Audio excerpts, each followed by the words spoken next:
Laurent Truvier, je suis médecin et donc directeur du système d'information de la PHP. La PHP, c'est 90 000 personnes, c'est 37 établissements de santé, le plus gros centre hospitalier universitaire européen. Et donc la DSI chapeaute et les SI de gestion classique pour gérer notre hôpital, la paye, la logistique, mais aussi toute la partie dossier patient informatisé, toutes les applications autour de la radiologie, de la biologie. Le projet Orbis est un projet qui a démarré en 2007, où il a été décidé par la direction d'alors de développer des ERP sur la partie gestion, mais aussi sur la partie métier. On aura, fin septembre 2017, une identité unique du patient. Ce qui permettra qu'un patient qui passe d'un hôpital comme Lariboisière et qui va à La Pitié ou qui va à Cochin puisse être reconnu immédiatement comme le même patient. La deuxième fonction, c'est d'avoir un dossier médical commun. Et donc, de la même manière, un dossier médical commun, on le remplit, qu'on soit dans le service d'urologie de La Pitié-Salpêtrière ou le service d'urologie de Bichat, on a le même dossier patient. Les autres fonctions, c'est la fonction de prescription. Donc comment je prescris un médicament, mais aussi un examen de biologie, un examen de radiologie, et en toute sécurité, pour améliorer la sécurité des soins aux patients, pouvoir le prescrire de manière plus rapide. Après, il y a beaucoup d'autres fonctions autour du dossier de soins, où l'infirmière, effectivement, une fois que c'est prescrit, l'infirmière doit administrer les soins. Et l'administration des soins, c'est vraiment ce qui est au lit du patient. Mais au-delà de l'administration des soins, aussi remontent des éléments d'information pour le médecin, la température, la tension artérielle, les soins qui ont été effectués, les difficultés. Et le dernier élément, c'est toute la partie codage. On code les actes pour pouvoir être payé par l'assurance maladie. Et donc, il y a la partie codage et pilotage aussi de notre activité. Au sujet de la cohabitation de notre système d'information avec les autres systèmes d'information, on a effectivement, on ne va pas imposer notre système d'information à l'ensemble de la région Île-de-France. Donc il y a bien plusieurs systèmes d'information qui vont échanger. Donc là, il est prévu par exemple par l'intermédiaire de la messagerie sécurisée pour envoyer un compte-rendu d'hospitalisation, aussi bien avec les autres établissements, mais aussi avec les professionnels de santé de ville qui prennent en charge. Quand le patient revient après une opération, il revient bien chez lui. Et là, il est important que le médecin traitant puisse avoir l'information rapidement. Le deuxième élément, c'est dans le cadre du projet de territoire de soins numériques qui a été lancé par le gouvernement il y a 1 an et demi. Notre hôpital de Bicêtre est dans un des projets. Et donc, on travaille sur 4 parcours. Le parcours au niveau de la diabétologie. Et donc, comment un malade diabétique il va de l'hôpital à la ville et comment on le suit de manière continue en échangeant, en partageant de l'information. Le deuxième parcours, c'est sur la femme enceinte et la première année de vie de l'enfant et comment on assure un meilleur suivi de la grossesse pendant les 9 mois et un suivi de l'enfant pendant la première année. Le troisième parcours sur lequel on travaille dans le cadre de ce projet, c'est la cancérologie, où là, dans ce territoire-là, il y a Gustave Roussy et notre hôpital de Bicêtre, qui sont 2 gros centres de cancérologie. Et le cancer est une pathologie où les patients sont pris en charge dans l'hôpital, mais aussi en ville ou entre 2 hôpitaux.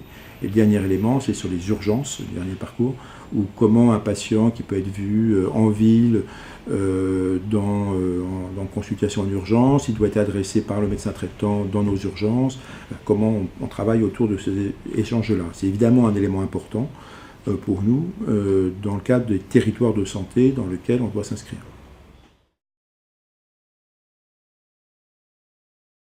À terme, on aura 12 000 utilisateurs simultanés, à peu près 45 000 à 50 000 identifiés dans le système d'information. Donc on aura déployé sur l'ensemble de nos hôpitaux. En termes de sécurité et de continuité de service, clairement, on rend les médecins et les professionnels de santé dépendants de l'informatique.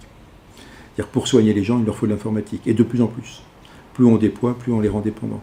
C'est-à-dire qu'une infirmière, si elle ne sait plus quel médicament administrer au patient, elle ne peut plus lui administrer, donc ça pose un problème pour la prise en charge du patient.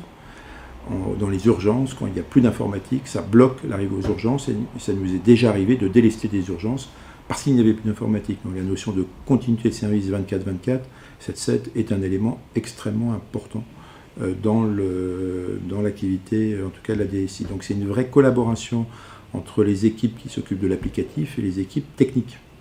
Il n'y a pas de rupture, il est évident, et c'est une des difficultés qu'on a avec nos éditeurs, c'est de leur dire vous ne pouvez pas arrêter pendant une demi-journée pour patcher, pour changer de version. Nous devons être en continuité de service à 99.9. Alors on a non seulement la CNIL qui nous surveille, dans lequel on fait des déclarations, puisqu'il y a une déclaration de l'application, mais on a aussi l'ANSSI, l'Agence nationale de sécurité et systèmes d'information, qui vient nous voir régulièrement, tous les 6 mois, dans lequel on a un plan d'action pour améliorer la sécurité des systèmes d'information. Alors données sensibles, oui, c'est des données personnelles de santé, donc elles sont évidemment sensibles. On a une confidentialité importante avec des données de santé qui sont accessibles uniquement à nos professionnels de santé dans le cadre de ce qu'on appelle de l'équipe de soins. Et donc ça nous oblige à avoir des systèmes d'habilitation extrêmement performants. Et puis en termes de conservation des données aussi, il y a des temps de conservation de la donnée qui est aussi extrêmement important, puisque il y a un décret qui nous oblige à les garder au moins une vingtaine d'années. Sur le sujet de l'architecture, et donc le passage d'un client-serveur à une architecture plus moderne, actuellement, Orbis est une solution ancienne qui a été conçue il y a plus d'une dizaine d'années, parce que c'est le rachat d'une solution allemande. Orbis est une solution très déployée en Allemagne, mais sur une architecture client-serveur. Et on le voit dans les performances de l'application actuellement, ce n'est pas adapté. On a des niveaux de performance qui ne sont pas normal pour un médecin qui ne peut pas attendre 2-3 minutes pour un changement d'écran. Donc là, il y a un vrai travail avec ACFA pour qu'il y ait une évolution de leur architecture vers une architecture entière qui assure la mobilité, qui assure une capacité de changer l'interface de manière très simple et d'avoir des performances beaucoup plus importantes.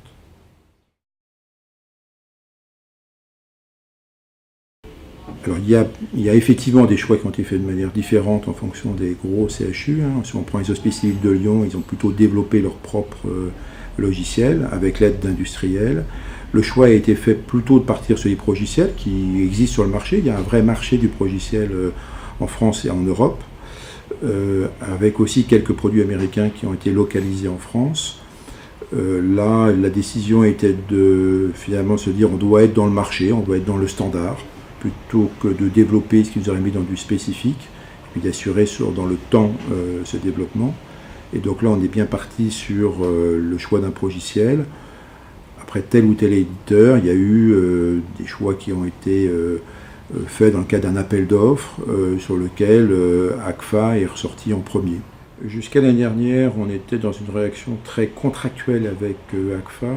On a re-signé un contrat avec ACFA en début de l'année 2016, qui est un contrat de maintenance, puisqu'on était au-delà des 7 ans du contrat initial. Et là, depuis cette signature, on a une relation beaucoup plus importante avec ACFA, où on travaille avec leur R&D pour effectivement travailler même sur leur code applicatif, sur leur architecture technique, pour améliorer cette architecture ensemble. Donc c'est un vrai travail commun entre ACFA et la PHP, et on est aidé par Sopra qui travaille avec nous, et EI Technologies qui travaille avec nous sur le sujet. Alors sur le rôle de la DISIC, donc le directeur général Martin Hirsch a demandé l'année dernière, au mois de mars 2015, un audit d'Orbis comme un grand projet, pour le traiter comme un grand projet, puisque l'année dernière on était en difficulté et le directeur général se pose la question d'étendre Orbis sur toute la PHP. Donc le directeur général a sollicité Jacques Marzins, le directeur de la DISIC, pour auditer ce grand projet. Cet audit a rendu ses conclusions au mois d'août et a conclu sur la nécessité de poursuivre le projet et d'engager un plan d'action court terme avec 26 points pour améliorer la performance en particulier d'Orbis. Donc une focalisation plus un travail sur toute la gestion de projet qui manquait sur ce projet-là. Donc une vraie implication de la DISIC et avec des recommandations de la DISIC l'année dernière. D'abord, il faut continuer, et 2, mettez en place le plan d'action. Et une des recommandations, c'est aussi d'améliorer notre relation avec notre fournisseur. On était dans une relation très dure, très contractuelle, dans lequel effectivement on avait, au niveau budget, on avait été très serré. C'est-à-dire qu'on pilotait vraiment avec le budget, on ne les payait que s'il y avait une fonction qui était installée. Donc on avait des tableaux Excel avec des fonctions de partout, des paiements, on payait 28 € pour une fonction installée dans tel hôpital, etc. Cette vision-là a été intéressante à un moment du projet, devenait complètement contre-productive. Donc l'ambition qu'on a avec ACFA, c'est de revenir à quelque chose de plus simple, plus classique. On achète des licences et puis on se met en configuration pour réussir ensemble le projet.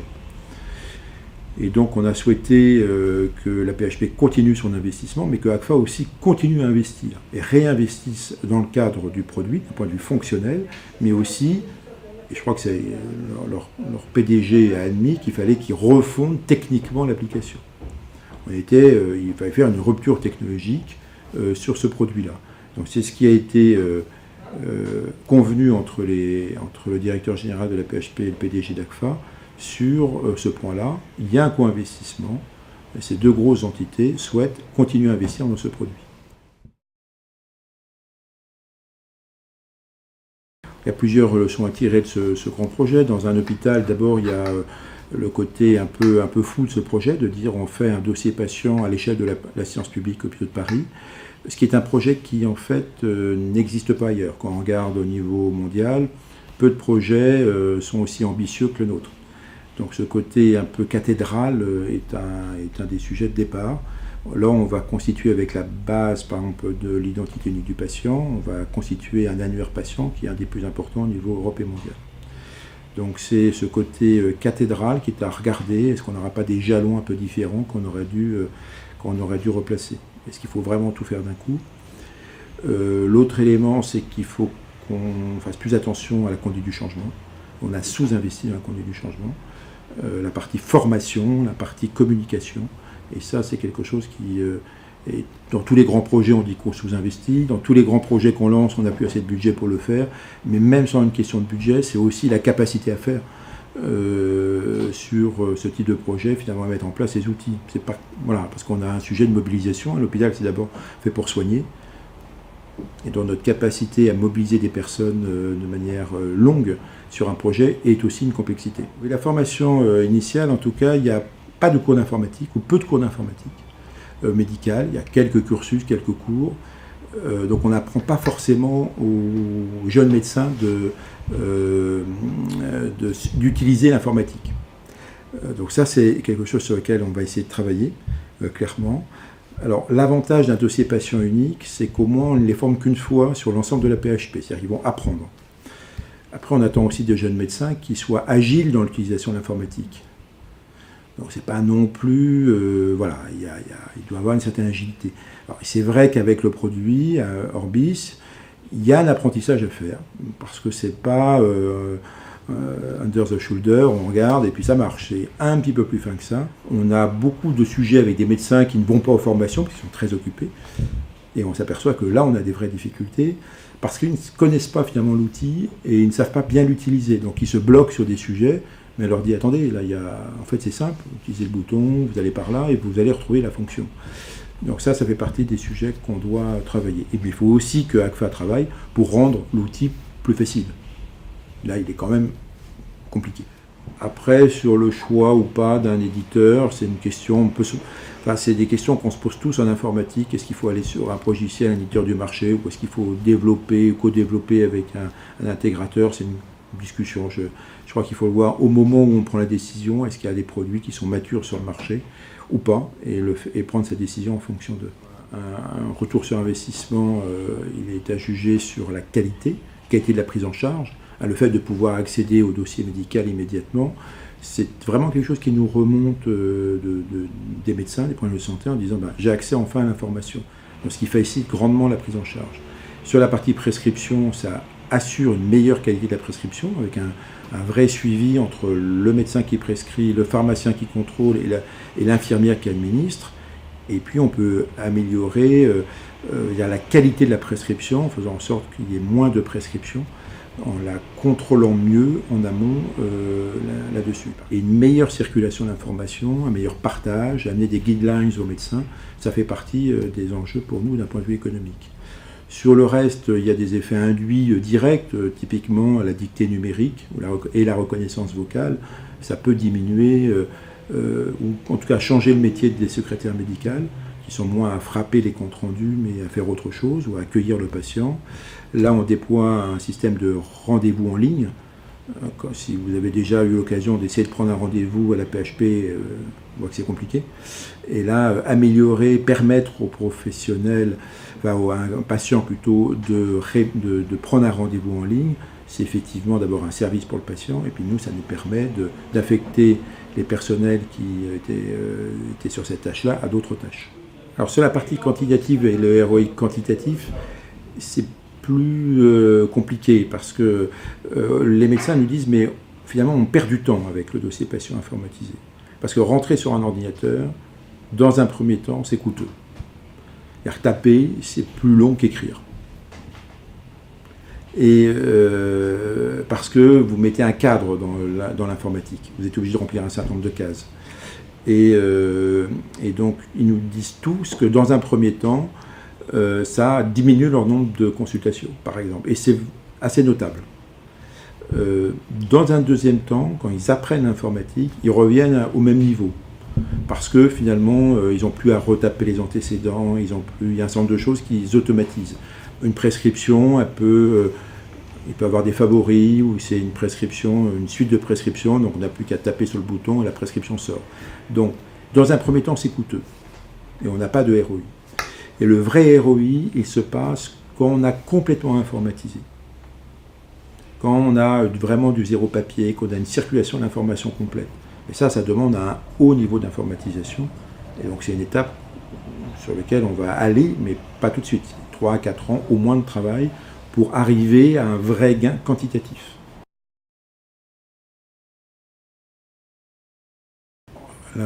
La définition de l'informatique médicale, elle est relativement simple et large. C'est toute l'informatique qui touche au métier, pour l'hôpital, en tout cas tout le métier de l'hôpital au niveau de la prise en charge des patients. L'informatisation de l'hôpital, c'est quelque chose qui est derrière nous. Alors je dis ça alors que je suis en plein projet, que j'ai plein de difficultés, mais on ne voit pas pourquoi on ne peut pas déployer l'informatique métier, il n'y a rien qui l'empêche. Donc clairement, la partie Big Data est un enjeu pour les 3-4 prochaines années. Donc là, je suis en train de recruter une équipe, monter une équipe autour de l'utilisation de ces données et autour du Big Data. On veut faire des partenariats technologiques avec un certain nombre de grands industriels du secteur, américains, français, européens, sur ce type de sujet. On est dans l'ère de la connaissance, l'ère d'utilisation des informations. Et là où finalement j'ai plein de difficultés à déployer mon dossier médical parce que la PHP est de taille importante, donc là c'est un vrai poids, autant ce Big Data c'est un vrai avantage. Puisque l'enjeu du Big Data c'est aussi d'avoir énormément d'informations, c'est les traiter puis c'est en avoir beaucoup. Et là avec la PHP on aura un entrepôt, un lac de données qui sera un des plus importants d'Europe. Et c'est comme ça qu'on peut avancer. Et donc nos chercheurs sont très excités là-dessus, très, très envie d'aller là-dessus, parce qu'on leur dit, on réunit tous les données autour de la prise en charge neurologique, de Parkinson ou d'une autre pathologie, par exemple neurologique, vous allez avoir des séries extrêmement importantes immédiatement. Et c'est ça qui leur paraît tout à fait intéressant, et avec une finesse de connaissances médicales sur ces patients, une profondeur tout à fait passionnante, qu'on n'avait pas du tout dans les autres séries. Donc c'est ça dessus sur lequel on est vraiment quelque chose qui est devant nous. Il ne faut pas qu'on rate la marche. Et le directeur général, Martin Hersch, nous challenge là-dessus et nous donne les moyens d'avancer sur le sujet. Alors l'hôpital de demain, on est en train de le préparer puisqu'on doit reconstruire un hôpital probablement sur la commune de Saint-Ouen qui remplacera nos hôpitaux de Beaujon et de Bichat. Donc c'est un hôpital plus petit, moins de lits, beaucoup plus ouvert sur la ville, avec lequel les patients restent peu de temps, mais avec une collaboration plus importante entre ville et hôpital. C'est aussi un très gros plateau technique, puisqu'on est moins hospitalisé, mais on y fait beaucoup plus de choses concentrées. C'est un hôpital dans lequel donc l'informatique, le suivi du patient, le suivi du parcours de patient est important, puisque on doit le suivre et l'optimiser son parcours pendant l'hospitalisation, mais aussi avant et après. On ne peut plus se permettre qu'il soit hospitalisé la veille pour pouvoir préparer les examens, recevoir les examens, que les collecter, qu'il soit opéré le lendemain et qu'il sort 3 jours après parce qu'il manquait la biologie derrière ou le dernier examen. Donc c'est quelque chose de beaucoup plus concentré, dans lequel donc, le suivi de son parcours est important, dans lequel il y a un suivi de la logistique hospitalière, les lits, les chambres, le matériel, tout ça est automatisé. Alors, ce qui est de plus en plus le cas, mais dans lequel là on va concentrer énormément de technologie. Et puis donc un hôpital très ouvert dans lequel on puisse communiquer facilement avec les autres professionnels. Mais c'est aussi un hôpital dans lequel le patient peut utiliser et interagir avec ces professionnels, qu'ils soient en dedans ou en dehors. La vision patient, finalement, est quelque chose qu'on avait assez oublié, mais là, on a permis à nos patients, par exemple, de prendre des rendez-vous en ligne, ça on va le faire bientôt, mais de payer en ligne. On a plus de 25% des paiements qui sont, depuis 1 an, qui passent en paiement en ligne. C'est un service, on se dit, oui, c'est normal, mais jusqu'à il y a 1 an, vous receviez un papier du Trésor public, il faut de faire un chèque de 8 euros, 0,4 qui nous coûtait 6-7 euros en frais de gestion voilà, derrière. Bon, là, moderniser cette approche-là, au-delà du paiement, les rendez-vous, là on est plus dans le métier, aussi pouvoir échanger du dossier médical, des comptes rendus, poser des questions aux médecins d'un point de vue, d'une manière beaucoup plus agile. Éventuellement faire en télémédecine des consultations. Donc voilà, donc beaucoup plus d'utilisation, d'interaction entre le numérique, le patient et l'hôpital.